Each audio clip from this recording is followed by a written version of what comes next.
करने के लिए, जैसे लेथ मशीन वगैरह हो गया बच्चों, कटिंग ऑपरेशन को संपन्न करवाने के लिए ऑपरेटर क्या करता है, स्लाइडों को गाइड की स्पिंडल में सहायता से चलाता है। ऑपरेटर ही मशीन को चालू भी करता है, मशीन को बंद भी करता है, ऑपरेटर ही बंद करता है, स्पिंडल की चाल को भी वही कंट्रोल करता है, फीड भी वही देता है, डेप्थ ऑफ कट भी वही प्रोवाइड करता है। और ये सारे कार्य संपन्न करने के लिए वो अपनी बुद्धि का प्रयोग करता है।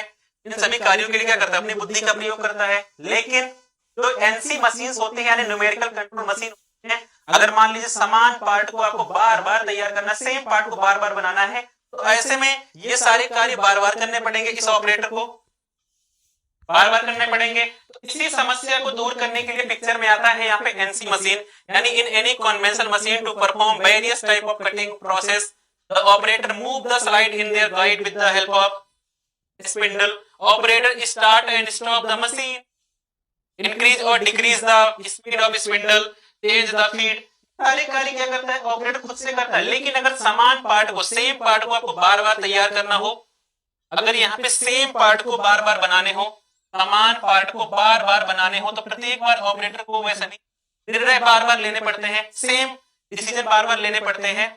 लेकिन न्यूमेरिकल कंट्रोल मशीन में ये सभी निर्णय केवल एक बार लेने होते हैं, केवल एक बार।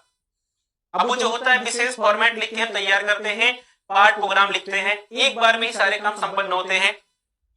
ये भी एक प्रकार का ऑटोमेशन है जिसमें उत्पादन उपकरणों को नंबर, अक्षर या अन्य प्रकार के संकेतों से कंट्रोल किया जाता है।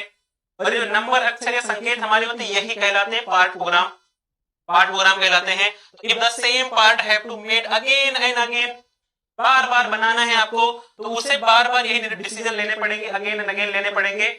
तो इस समस्या को दूर करने के लिए पिक्चर में क्या आता है, यहाँ पे ऑटोमेशन आता है। But in numerical control machine all the decision, ये सारे डिसीजन केवल एक बार लेने होते हैं, ओनली वंस, केवल एक बार लेने होते हैं।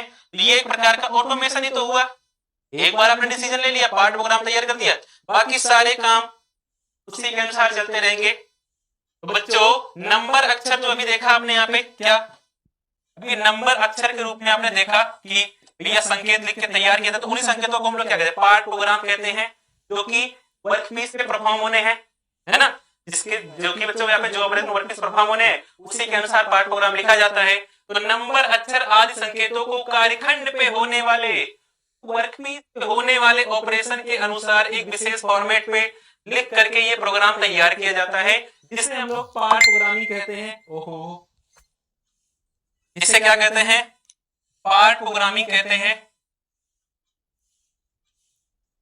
इसे हम लोग क्या कहते हैं, पार्ट प्रोग्रामिंग कहते हैं।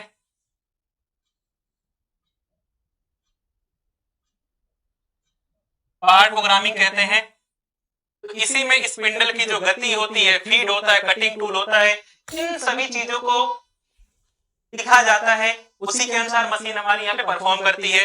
ये program is prepared by writing the number, letter etcetera on special format according to the operation. जो भी ऑपरेशन परफॉर्म होना है, जो भी ऑपरेशन परफॉर्म होना है, instruction for the selection of spindle speed, ये सारी चीजें उसमें मेंशन है। ई कोड हो गया, एम कोड हो गया बच्चों, ये सारी चीजें होती है इसी के लिए। यहाँ की टूल कौन सा रहने वाला, ऑपरेशन कौन सा परफॉर्म होगा, कौन सा यहाँ पे स्पिंडल की आरपीएम क्या रहने वाली, कूलेंट कब ऑन होगा, ये सारे इंफॉर्मेशन इसमें मेंशन रहते हैं, ठीक है ना। इसी को हम लोग कहते हैं पार्ट प्रोग्राम, इसी को बच्चों क्या कहते हैं, पार्ट प्रोग्राम कहते हैं।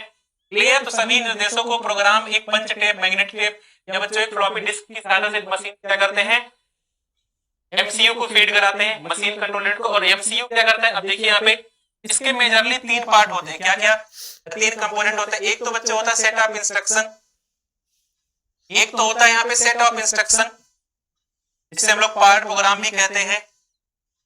ये सेट ऑफ इंस्ट्रक्शन हो गया।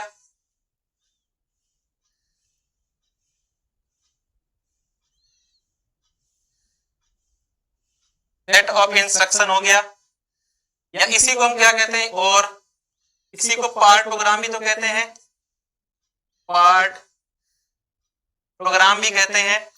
ये जो सेट ऑफ इंस्ट्रक्शन लिखे जाते हैं, पार्ट प्रोग्राम जो लिखे जाते हैं, इसको क्या करते हैं, मशीन कंट्रोल यूनिट को, मशीन कंट्रोल यूनिट को, इसको बच्चों मशीन कंट्रोल यूनिट को,